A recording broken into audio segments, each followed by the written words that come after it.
Um, the Pasha Bereishit, the first Pasha of the Torah.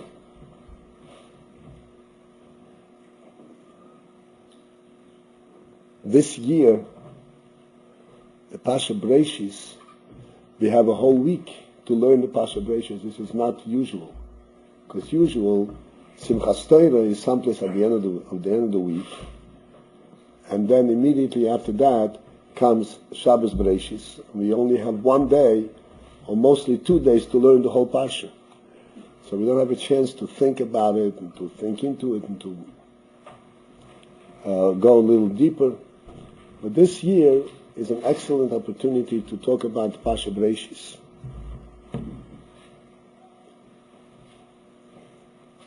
You all know that this Pasha relates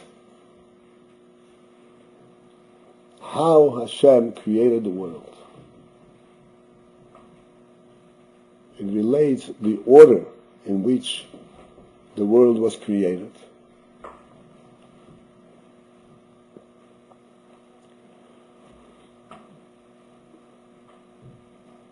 We have to clearly understand that this is not just to tell us a little story. Every word and every implication means hint. How do you say hint in application in Russian? Huh? Namyok. Is very important. It's very significant. And it is extremely significant for us, not just academically. Academically means not just for study purposes. Because this Pasha introduces to us the whole world. And it tells us how we should look and relate to the world.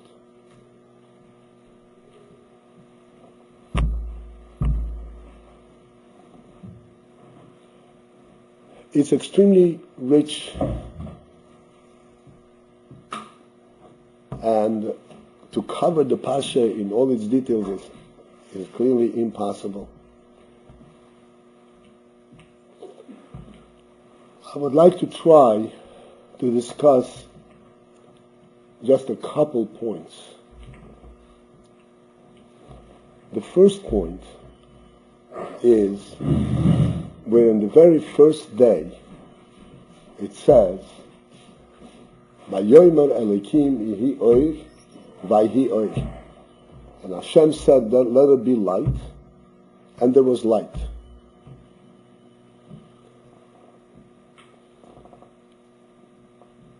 If you learn a little further, on the fourth day, it says Hashem created the sun and the moon. And they are the luminaries, they are the bright lights that bring light to the world.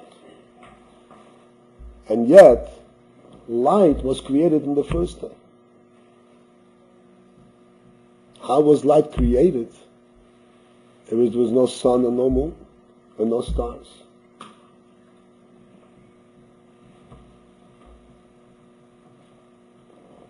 Clearly, this light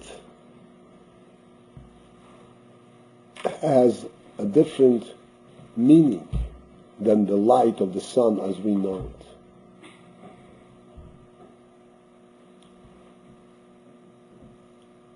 What is this light that Hashem created on the first day, before anything?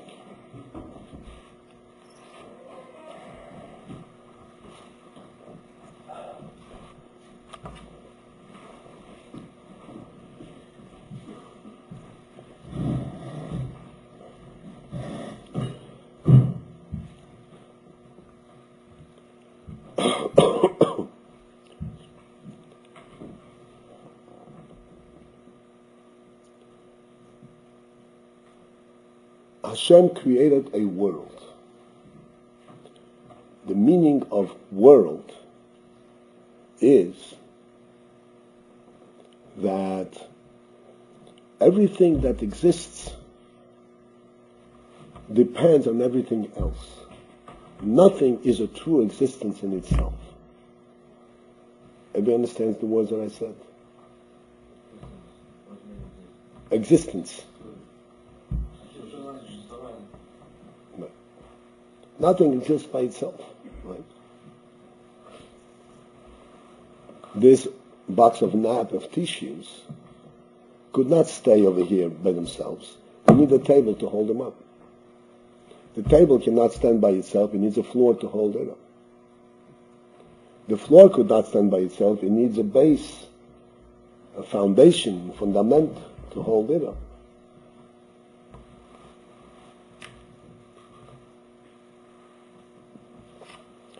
The same thing is true regarding a person, regarding a human being. A human being has many things that he has to do. He has to eat, he has to drink, he has to sleep, he has to breathe, he has to work, he has to do many things.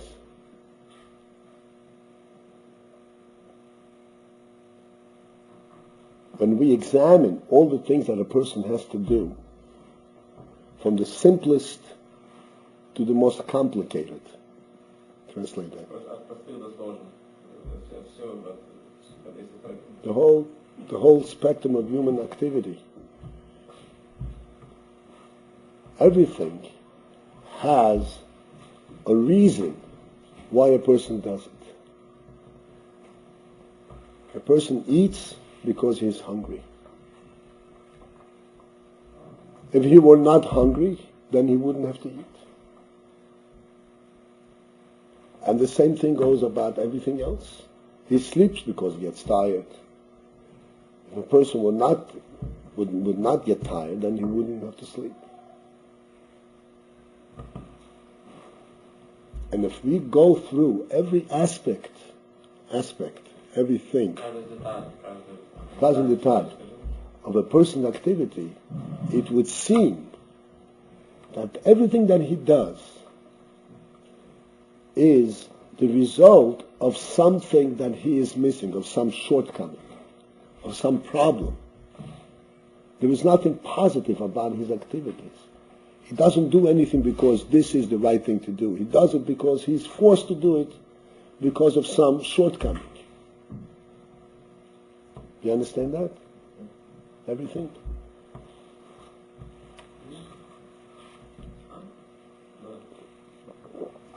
If you don't understand, please ask, because I'm talking so that we understand. It's not an exercise in talking.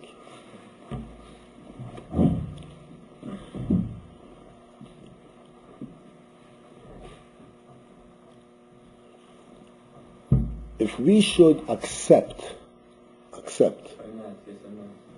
we should actually live this way and view our lives only from that direction, in that way, then in fact our lives will be described correctly as being in the dark. What? No, you understand. You understand that, right? It will be in the dark. What's in the dark? When things are dark, you know dark. There's no light. How do you find out whether you can walk from here to there and you're not going to hit something? You're not going to fall. You feel your way. And if you walk and you hit the stable, say, oh, watch, I'm hitting it. I have to go around it. The whole trip, the whole walk that you're going is all protecting yourself against being hit. You're not going in a direction like you see where you're going. You're trying to avoid obstacles. Yeah. You're trying to avoid problems. You're not really going anyplace with some kind of an intent. What? In contrast, in comparison to light, light is a completely different life. In light, wherever you are, you're not trying to, if there are tables, chairs, or other, if you need to go over there, you don't pay attention to tables, chairs. You go where you need to go. Everything could stay in their place. They don't obstruct. They don't bother you. You don't even know they're there. You don't pay attention to what you need to pay attention. You pay attention only to what you need to do.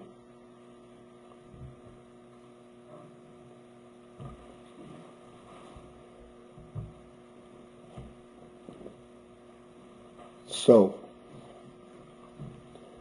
God created a world where, from a natural perspective, from natural perspective, it seems that the world is not a real thing. It's all a reaction, all the result of negativity. But that's not the world that God created. That's the natural world. But the Torah tells us that this world is not natural. This world is God's creation. Bereishit bara Elokim, as Hashemayim says. God created the world. How do we recognize in the world that God created the world? That it's not a natural world? In order for us to recognize that this is God's world, a real world, the first thing that God said, let there be light.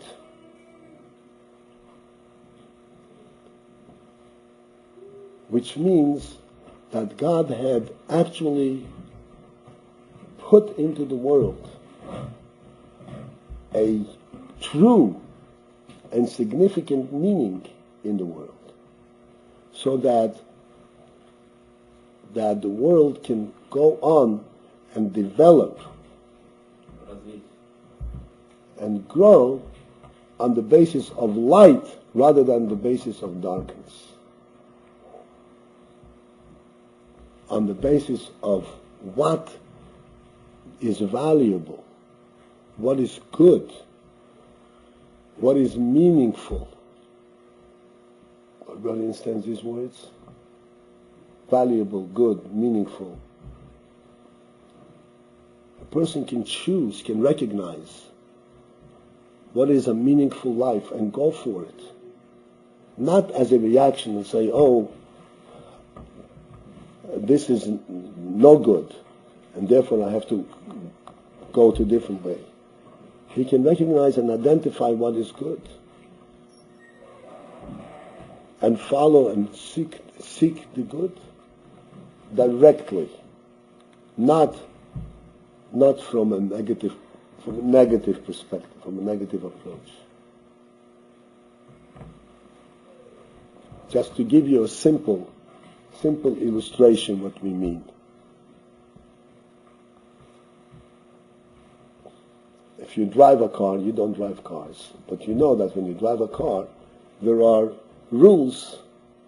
There are red lights and green lights. I presume that in Russia it's the same thing. There are red lights and green lights. Yes or no?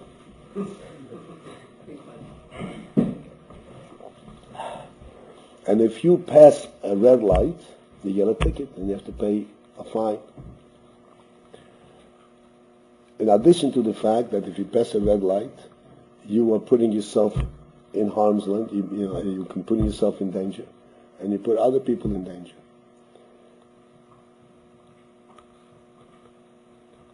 So one could say that I'm not going to pass a red light because I don't want to be punished. I don't want to pay a fine.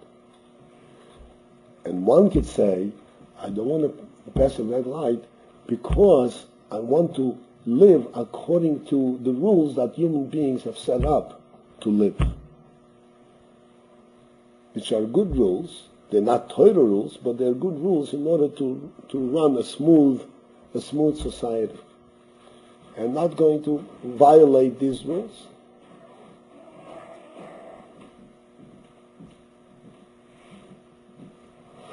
So this means that one does it because of a positive quality, not because of a negative quality. Understand that? Yeah. So this is the primary creation in the first day, when it says, God said, let there be light, so that the Torah tells us right away what type of world does God want? He wants a world of light. And He gave us, the people, especially the Jewish people, through the Torah. The Torah describes the world to us. He gave us the means, as Muslims, to understand and to know how to find that light and how to develop and live in a bright world rather than in a dark world.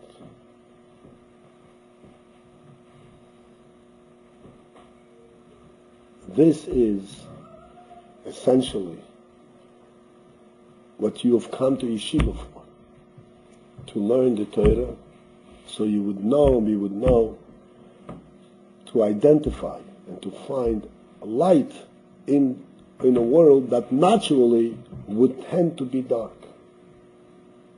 The natural world, as we said before, has a dark approach, a dark existence. Only because there is a godly presence in the world does it become light. Real light.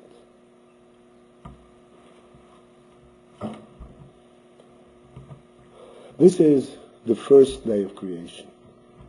I'm going to jump across to the very last day of creation. I said we have to limit what we can discuss. The very last day of creation. The last day of creation, the actual last day is Shabbos. We may touch on Shabbos, but I want to come to the day before to Friday, the sixth day, which in terms of creativity, creating the world, sixth day was the last day.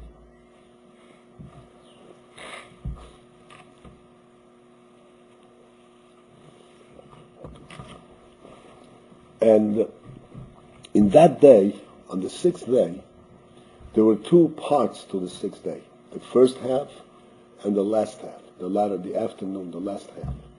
The first half of the sixth day, God created the high-class animals. If you know that the world was created gradually in a higher fashion. First there was water and dry land, then there was vegetation, trees and grasses and all that. Then there was the sun and the moon. Then were the fish, living things. And then, on the sixth day, were the animals, the land animals, which are considered on a higher level than the fish. And then, the very last thing God created was the human being, Adam, the very last thing.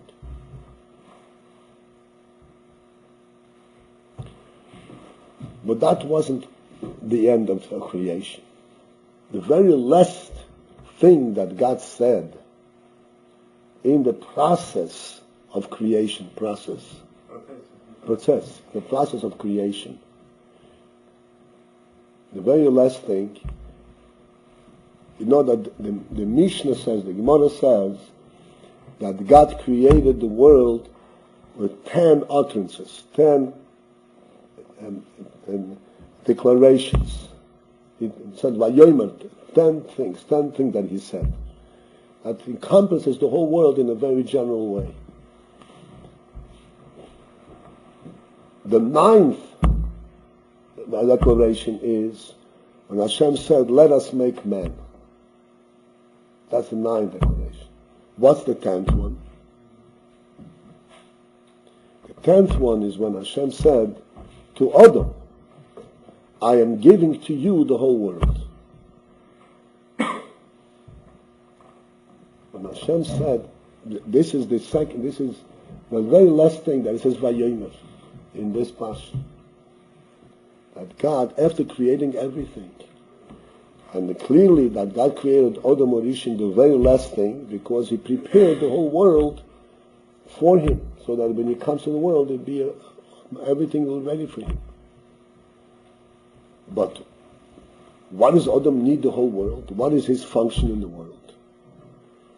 So God said to him, the whole world I'm giving to you, and I created it for you. Because the world has absolutely no meaning and no value, if not for the fact that there is Adam, there is a human being. That's what I created the whole world for. And I'm giving to you the whole world. And you have to be fruitful. It says, be fruitful and multiply and conquer the whole world. That's what it says in the passage. Conquer the whole world. And you should rule. Upravlay. You should rule over everything that's in the world. In the fish and in the animals. In other words, you should change the world from being a world of animals to a world of human beings. What's called, you have to humanize. What humanize mean? You have to transform the world to a human world. A human world means that it's meaningful. It's not just a wild jungle. But it's a meaningful world.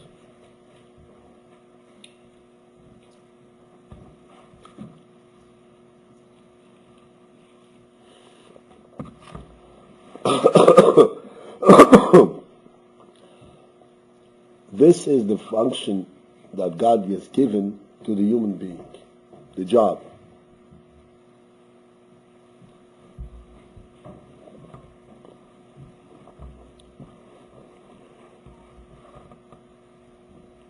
As a result,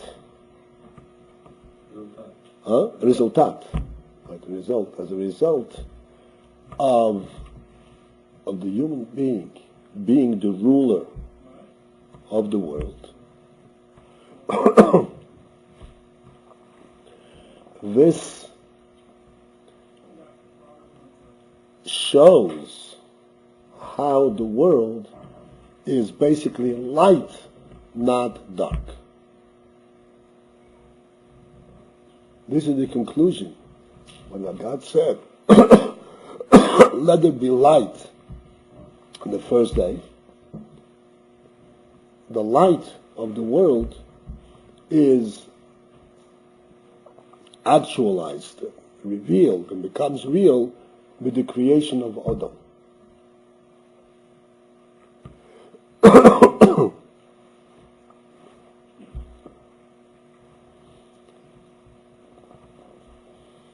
Because up to the creation of Adam, the world was in fact what one may call a perfectly natural world, a world of darkness.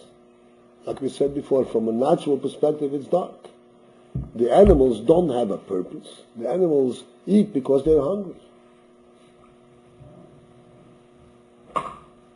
And they eat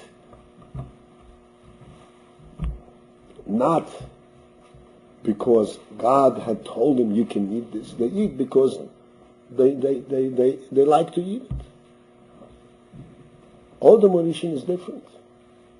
Adam Rishon, he cannot eat until God tells him, this fruit I made for you to eat.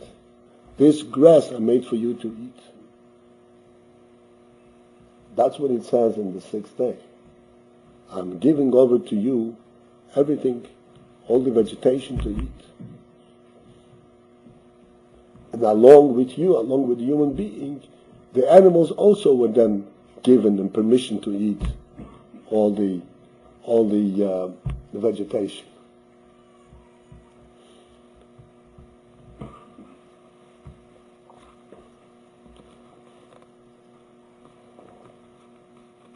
This represents a complete change in the entire status, in the entire state level of the world.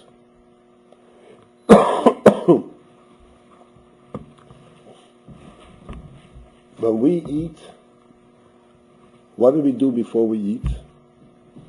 We make a bracha. We make a bracha. Why do we make a bracha?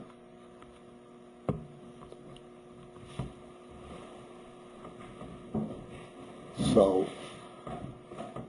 one would answer, we make a bracha because we want to thank God for giving me the food.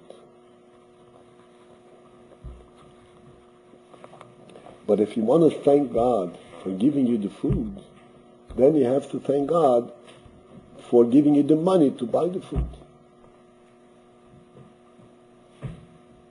Once you bought the food, you brought it into your house, where is the room, what is the meaning of making a bracha?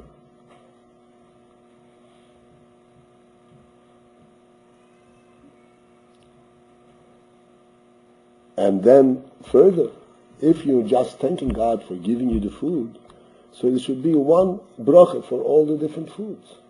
Thank you for giving me what I need. We make a different bracha for bread, a different bracha for fruit, a different bracha for vegetables. What's the significance of this? What's behind that?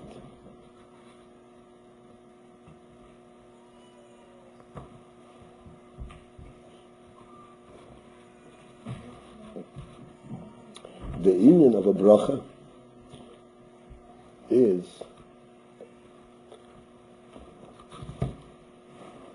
that we are actually making a declaration. We're making a declaration. We're saying that when we come to eat, we don't come to eat a fruit because the fruit grew on the tree. The fruit that grows on the tree belongs to the tree, doesn't belong to me.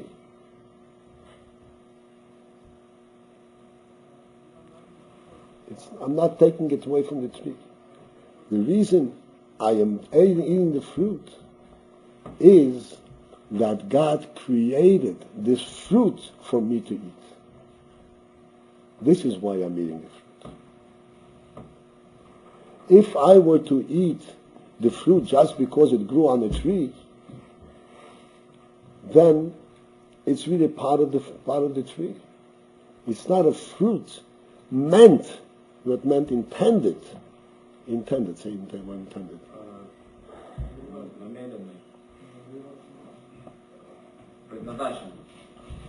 It's not a fruit meant for me to eat. It's just there. But that's not the way we eat. This is what's called in the dark world.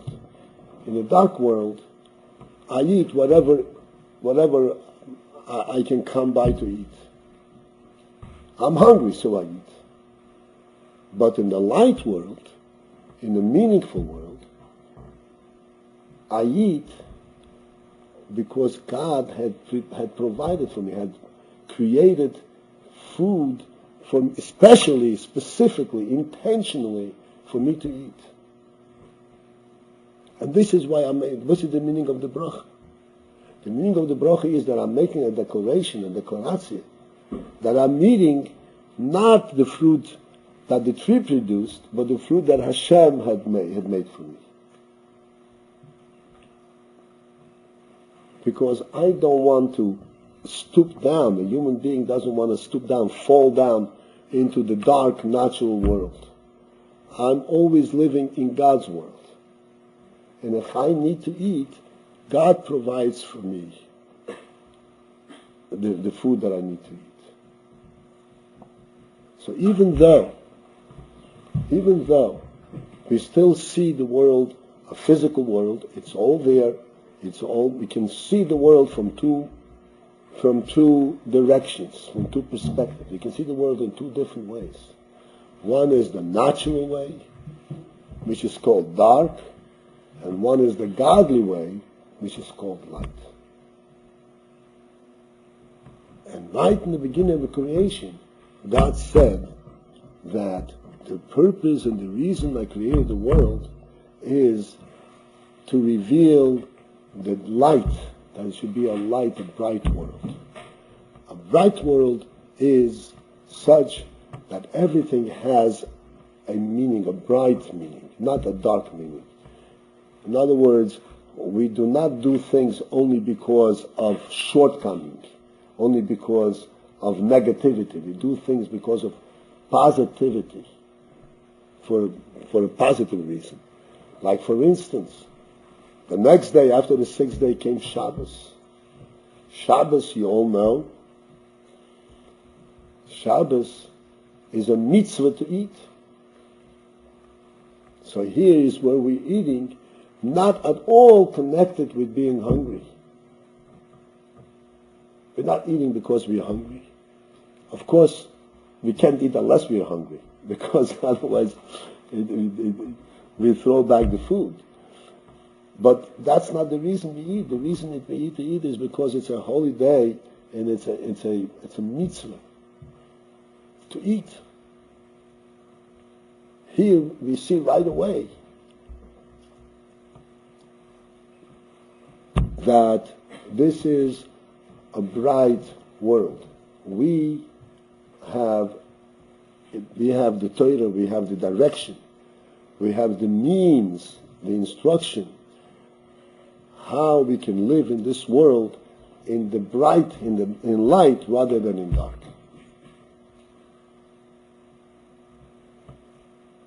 As a matter of fact, it's interesting. Rashi says right there in the seventh day on Shabbos, it says that Shabbos, God made a Shabbos day holy. And Rashi says, where do we see, in what way was it hallowed? In other words, in what way was it holy? Where do we see that it's holy?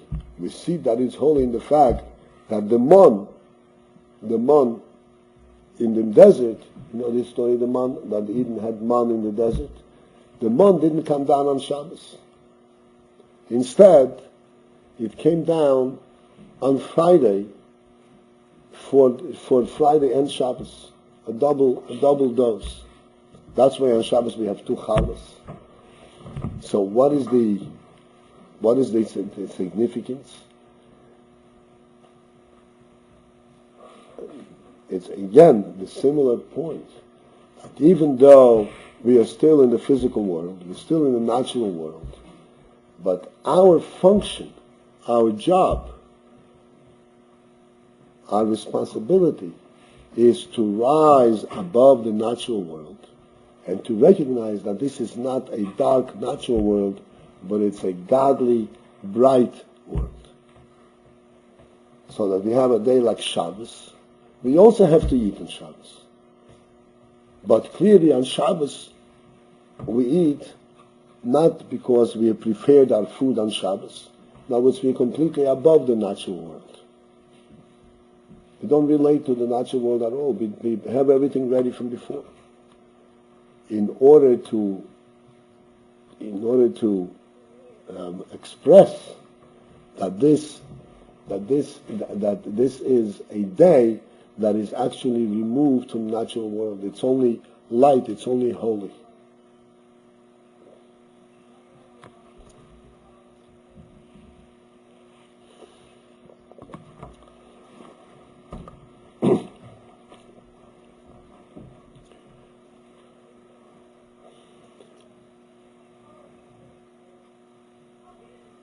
There is a posuk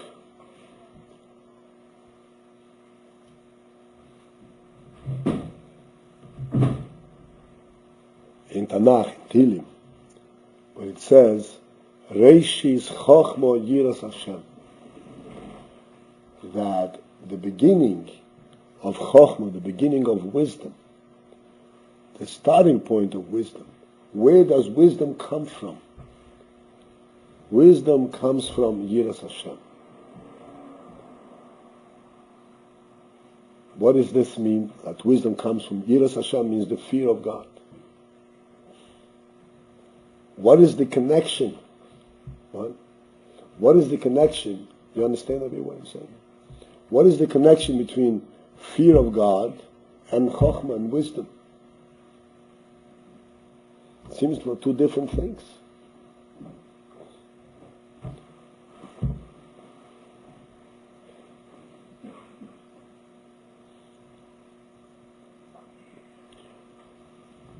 But what we have discussed just now will give us an understanding of what this means.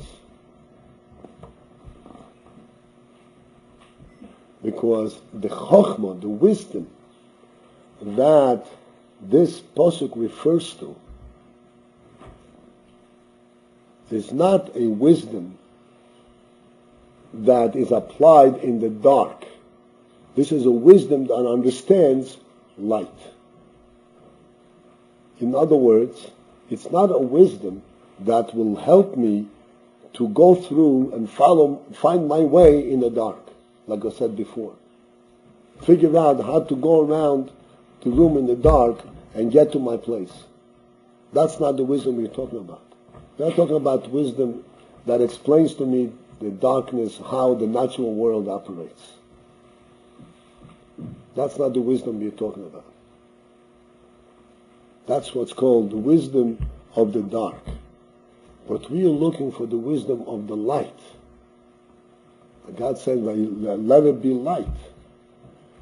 In order for us to be able to understand the presence and the real significance and meaning of light, we cannot find that in the natural world. For that, we have to recognize the godly presence in the world. By recognizing the godly presence of the world, by recognizing that there is, at the minimum, at the lowest level, there is the Yiras Hashem. Yiras Hashem means the fear of God. The world is not a hefker.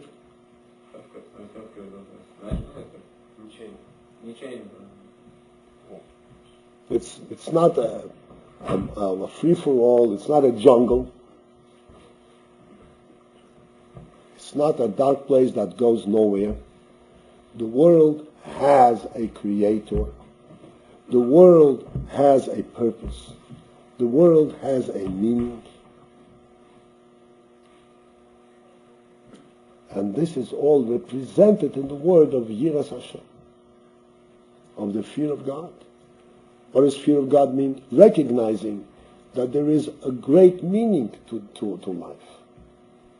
Not just a natural phenomenon, going from thing to thing, from place to place, without any direction. But there is a real meaning. So in order that one's chokhmah, wisdom, again I'm saying the wisdom of the light, the wisdom that allows us to understand what is the meaning of light. In order to have that, the first thing we have to do, we must have, is Yiras Hashem. We have to have a sense of fear of God. What means fear? Not because God is bad. Fear of God means recognizing that there is a responsibility. That it's not a jungle. That my life has responsibility. I have a real responsibility. I have a real purpose. Responsibility comes together with purpose. I have a real meaning. I'm not just an entity by myself, but nothing that is insignificant in the broader picture of the world. Can you explain that in English? Yes, insignificant in the broader picture of the world. That's an important thing. Нет такого представления, человек может сказать, что он незначительный по отношению к всему миру. That's right. Ее существование незначительно. That's right. Это не Yeah. так. That's right. And not significant in the whole world. I'm not just myself. In order to recognize that one has responsibility in a big picture. Uh-huh. In the real world, in the world of light, in the world of purpose, one has to have the minimum yastam yiras Hashem. He has to know that he is not in a jungle, and he has to be careful how he acts and what he does, which direction he goes.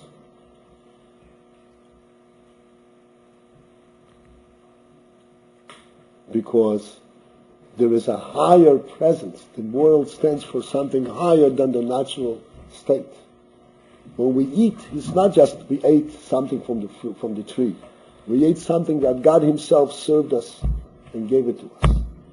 It's a totally different experience, totally different meaning. And when we wake up in the morning, we don't wake up because we just woke up because we slept enough. We woke up because Hashem returned the neshama to us and woke us up to the day, woke us up to our thing and to bring more light into the world.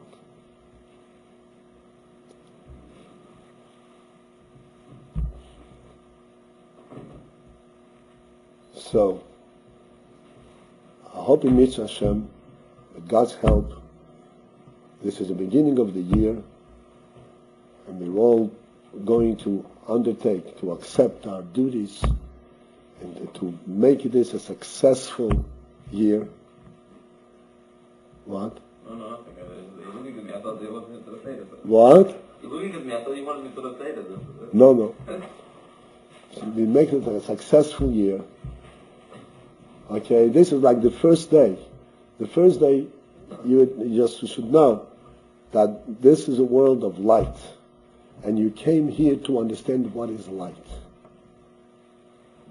You came here to understand how do you live in the light world, in a world that's not dark, in a world that has meaning, a world where you do things because they are meaningful, not because you're being pressured into it. Otherwise, something's going to happen.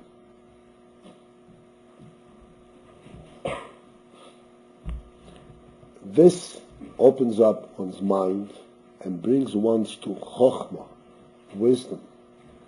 Wisdom, as we said before, I want to re-emphasize, wisdom is something that comes from the soul. Wisdom is not something that one experiences and experiments with his hands and his feet, like walking around the table in the dark. That's not wisdom. Like I always say, even a cat knows how to do that. Wisdom is exclusively something that only a human being can do, because he was given this soul, this neshama. So with God's help, you'll be successful in building up your yiras Hashem, fear of God, which is instrumental, which results in chokhmah, being able to see things from a chokhmah, from a light perspective, from a light direction. Along with that, along with chokhmah, comes simcha, comes joy. Because, as it says, wherever there is godliness, there is joy. Wherever there is godliness, there is joy. And along with joy comes happiness. And along with happiness comes a bright life. So you should have a bright life and a good year.